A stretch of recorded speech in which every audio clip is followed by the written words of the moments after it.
nilalagay po namin sa maleta at dinideliver namin doon po kay Speaker Martin Romualdez.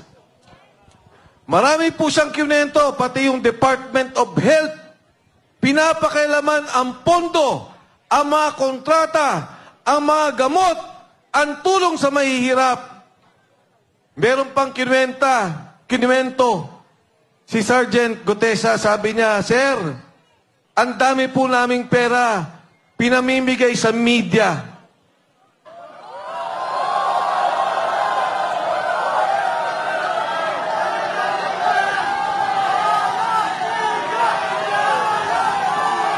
Ang sabi ko, Sergeant Gutesa, mas maganda na ikwento mo yan kay Senador Marcoleta.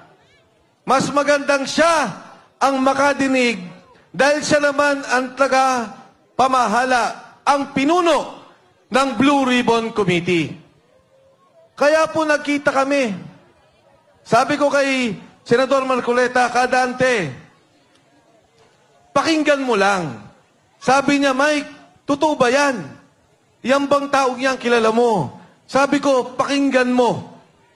Dinggin mo ako ano sasabihin niya at magugulat ka. Nagkita po kami. Kinuwento ni Sergeant Gutesa kung ano yung ginagawa nila na bigayan ng pera.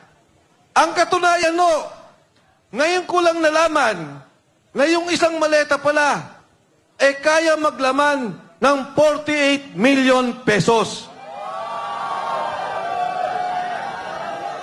At yung pala pong 1 milyong piso, ang kalagahang bigat ay 1 kilo. Hindi na sila nagbibilangan ng pera. Kinikilo ang pera para malaman kung magkano. Magugulat kayo nung kinuwento niya. Disyembre, isang delivery, 2.5 billion pesos ang dineliver.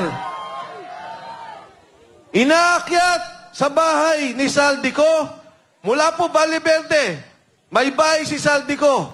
Doon po kinikilo pera, binibilang, ilalagay sa maleta. Dadalhin sa bahay ni Saldico, dyan po sa Shangri-La Horizon sa BGC. Inaakyat lahat ng maleta at binababa muli. Hindi ko pa maintindihan, tinanong ko, Sarge, bakit inaakyat pa yung maleta, ang bibigat, pagkatapos ibababa muli? Sabi niya, Sir, hindi ko rin po alam. Pero ganun po ang aming ginagawa. Ngayon ko lang napagtunton na yung palang mga maleta, kinukunan ng litrato para malaman ang delivery kay Speaker Martin Romualdez. Ngayon po, nung una, si Sergeant Gutesa sabi niya, hindi ko kailangan ng protective custody o proteksyon ng Senado. Sabi niya, huwag niyo na rin po akong isama sa Witness Protection Program. Sasama siya sa mga kasama niyang Marines. Nung una, hindi po kami nakapag-usap ng direkta. May nagsasabi lang po kung ano ang kanyang mensahe. Ngayon, ang huling mensahe nung nakaraang 2 linggo, hindi na po siya pinoproteksyonan. Siya po ay kinukulong na, illegally detained ng kanyang makasama ng MC2 ng Philippine Marines.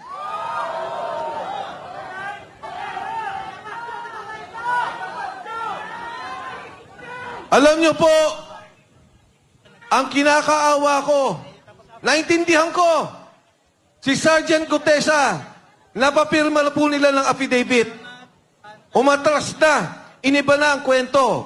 Ang sabi niya, si Defensor at si Marcoleta ay babayaran daw siya sa kanyang sasabihin. Binidyo si Sergeant Gutesa, pero hindi po ko galit. Kahit na baguhin niya kwento, naintindihan ko. Dahil pag ang pamilya mo, ang asawa mo, ang mga anak mo, ang tinakot, naintindihan ko, Sergeant Gutesa, huwag kang mag-alala, naintindihan ka ng sambayanang Pilipino. Ang aking apila sa mga nagkukulong sa kanya, pakawalan nyo naman po yung tao. Total naman, napapirma nyo na. Nagbago na ng salita. Total naman, na-video nun niya. Na sinasabi na iba na ang kanyang salita. Na hindi na siya nag-deliver kay Martin Romualdez. Pakawalan nyo na po yung tao. Dahil yung tao, hindi na kinabang kahit 5 sa kawalangyaan, sa korupsyon na nakikita natin sa gobyerno. Yung kay Sergeant Gutesa, konsensya. Nalulunod yung kanyang kamag-anakan. Yung mga kasama niyang sundalo, nalunod yung pamilya sa Bicol, binabaha, nawalan ng negosyo, nawalan ng pangkabuhayan. Pero ni Cinco, hindi ang kumita. Hindi ang congressman, hindi ang senador, hindi ang kontraktor, hindi ang DPWH. Nag-deliver lang yan ng pera at na konsensya sa nakikita niyang nakawan sa sambayanang Pilipino. Mga kasama, kahapon lang, yung pamilya niya, inilipat na namin ang bahay dahil binabantayan din. Bakit? Dahil si Saldico, sinabi niya, totoo ang sinasabi ni Gutesa.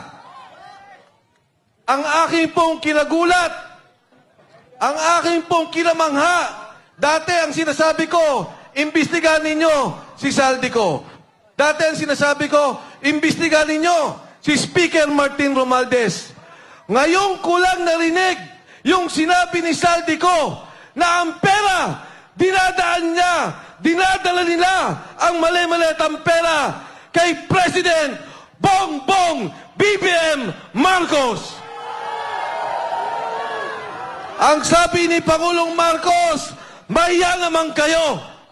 Ang sabi niya, ikulong ang nagnakaw. Ang hamon ko sa kanya, President BBM Marcos, ikaw ang mastermind. Ikaw ang dapat mahiya. Ikaw ang dapat ikulong ng sambayanang Pilipino.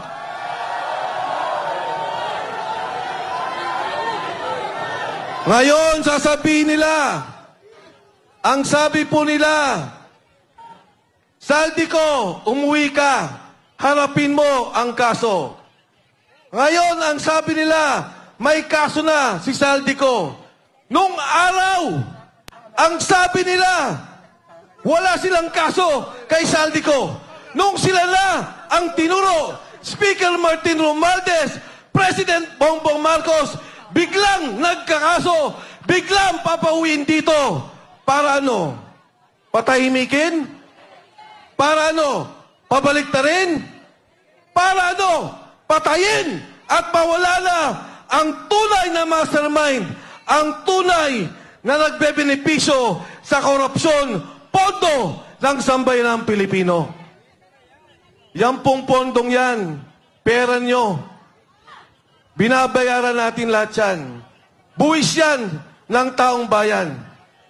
Tapos ganyan lang ang mangyayari. Paano ang edukasyon? Yung PhilHealth, kinunan nila yung pondo. Paano ang mga na-hospital? Hirap na ang mga Pilipino. Pero ngayon narinig natin, bilyon-bilyon ang nawawalang pondo. Ngayon no, yung mag-asawang Paul Estrada, ito yung assistant ni Saldico. Anong ginawa nila? Ibinyahe, papalabas. Yung Paul Estrada na konsensya. Yung kanyang asawa po, tumawag at sinabing gusto na nilang umuwi. Ano pong ginawa? Binugbog! Pagkatapos, inilipad sa Chile. Pero may maganda po akong balita sa inyo. Yung pong mag-asawang yan, hawak na natin.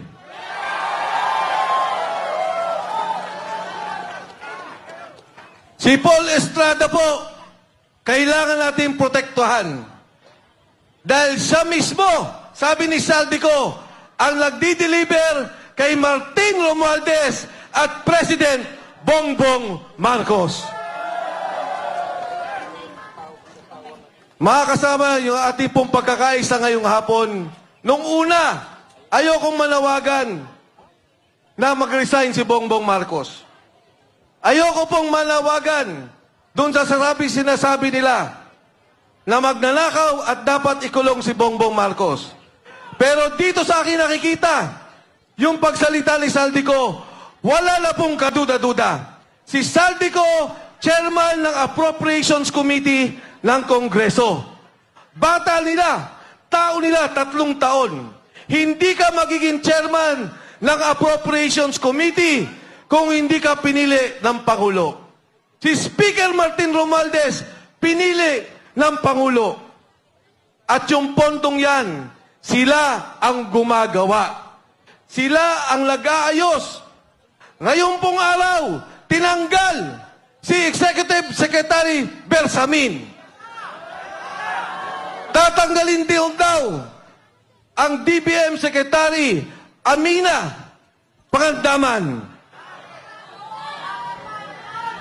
Ang apil ako sa kanilang dalawa, magsalita na rin kayo bago kayo kasuhan at ituro ng administrasyong to. Alam nila ang galawan ng pondo. Alam nila ang nangyayari. Maawa naman kayo sa sambayan ng Pilipino. Sa kasaysayan po natin, ngayon lamang nangyari ang ganitong korupsyon. Ngayon lamang ang nangyari ang ganitong nakawan. Ang sitwasyon po natin, ang mismong sindikato, ang administrasyon, ang Pangulo, ang nangunguna sa sindikato ng Republika ng Pilipinas.